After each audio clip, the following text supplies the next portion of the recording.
Hey everyone, welcome back to Joy at Work. Thank you for spending some time with me to reflect on the things we can do to improve our experience at work, to enjoy work, to derive meaning from work.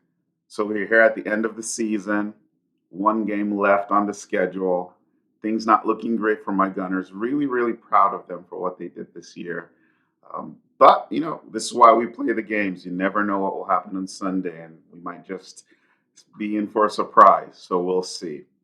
But with that said, let's get to the topic at hand, the real meaty stuff. And this is the month of May. It's Mental Health Awareness Month, and that's what I've been talking about. And last time, if you recall, if you haven't seen that video, go check it out. They're short, they're straight to the point, and they just don't waste your time. In the last video, we looked at setting boundaries. And I've said that the workplace is an environment that really impacts our mental health. It can positively impact your mental health. It can negatively impact our mental health. It can do both things at the same time, plus and minus. And so last week, we looked at setting boundaries for ourselves. And I'm very big here on this channel on what's in our control or what we can meaningfully influence. There are often so many things that are outside of our control. In fact, many more things are outside of our control. And we can spend all day talking about everything that's wrong with the world, and that would be true. And those things should change. But when we do that, we also need to remember that we do have some agency at times, and some of us more agency than others.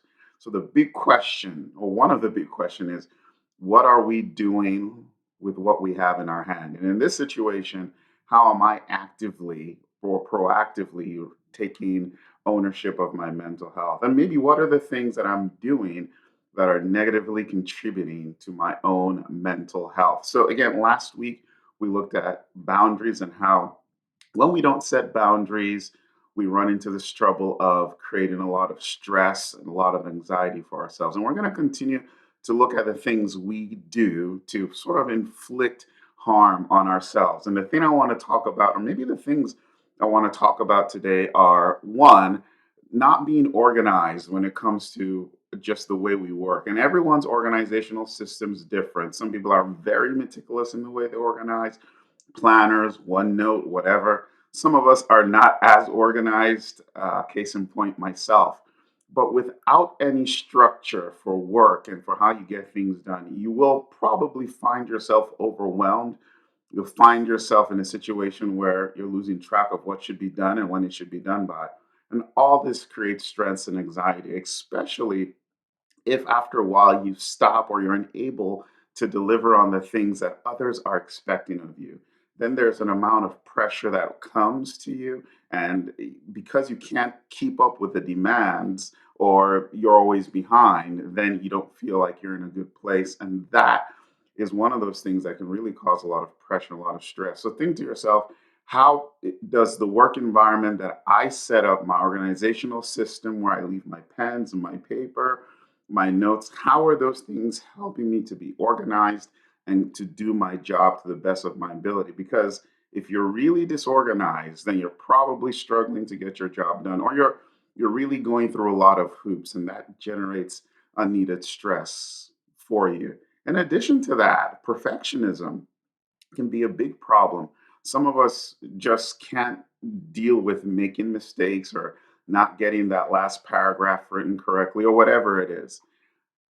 Excellence is great, but because we're human, we all will make mistakes. We all, I guess, don't just get things right all the time. That's bound to happen.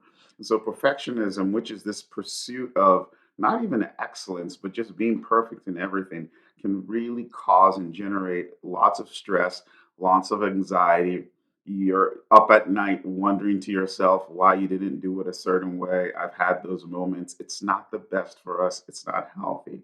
And so when you think about these two things, and there are more, but for interest of time, remember these are short and straight to the point. Just want to say to you, how is your organizational system? Is it causing stress or is it alleviating stress? And are you a perfectionist? And do you need to kind of rethink how you go about your goals? Again, this isn't a call to like doing shoddy work, but it's a call to recalibrating the standards we set for ourselves and giving ourselves or showing ourselves a little grace. All right, thanks for joining me. I really appreciate you all. Don't forget to share this with someone who you know this will benefit or help. Lastly, don't forget to subscribe. I'll see you soon. Stay safe. Bye.